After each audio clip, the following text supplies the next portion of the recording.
Have you ever felt like the rules of right and wrong don't quite fit?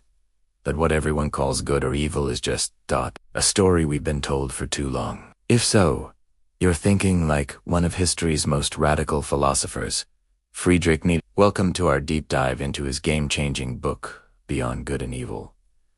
So, what's this book all about? Well, for thousands of years, we've inherited our morality. Think about it. Our ideas of what's right and wrong often come from religion, tradition, or what society tells us. Nietzsche looked at this and said, hold on a second. Who made these rules? And do they actually serve us, or do they just keep us in line? He argued that traditional morality, what he called slave morality, was created by the weak to hold back the strong. It praises things like pity, humility, and being passive. Why? Because these traits make powerful, creative, and ambitious people feel guilty for being different. This system, Nietzsche believed, levels everyone down to a safe, mediocre average. It keeps us from reaching our full potential. He wasn't saying we should be cruel, but that we should question why we value meekness over strength. Nietzsche introduces the idea of the will to power. Now, this sounds a bit intense, but it's not just about dominating others. The will to power is the fundamental drive in all living things, to grow, expand, and overcome challenges. It's the artist striving to create a masterpiece, the scientist pushing the boundaries of knowledge, the athlete breaking a world record.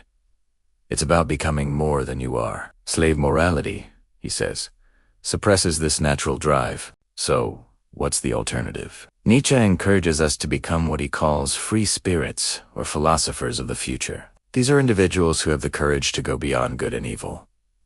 This doesn't mean becoming immoral monsters. It means creating your own values. It means looking at the world with a fresh perspective, free from the old, inherited dogmas. Think of it like this. Instead of following a map drawn by someone else 1,000 years ago, you draw your own map based on your own journey, your own experiences, and your own highest aspirations. This is a difficult path. It requires immense courage, intellectual honesty, and a willingness to stand alone. You have to question everything you've been taught to believe is true. Nietzsche also talks about the perspectivism of truth. He argues there are no absolute, universal truths, only interpretations. Your truth is shaped by your perspective, your history, your biology. This doesn't mean that anything goes, but it does mean we should be humble about our own beliefs and open to seeing the world through the eyes of others. What one person sees as a virtue, another might see as a weakness, and both could be valid from their point of view. Beyond Good and Evil is not an easy read. It's provocative, challenging, and designed to make you uncomfortable. Nietzsche doesn't give you answers. He gives you a hammer to test the idols and institutions we hold sacred. He wants you to see if they ring true or if they crumble into dust.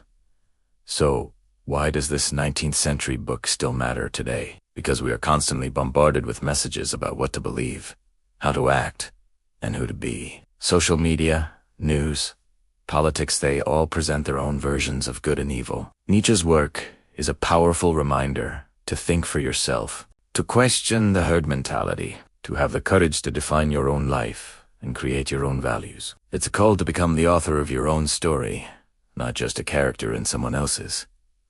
Are you brave enough to step beyond good and evil? Thanks so much for watching. If this sparked some thoughts, let me know in the comments below. And don't forget to like and subscribe for more philosophical explorations. See you next time.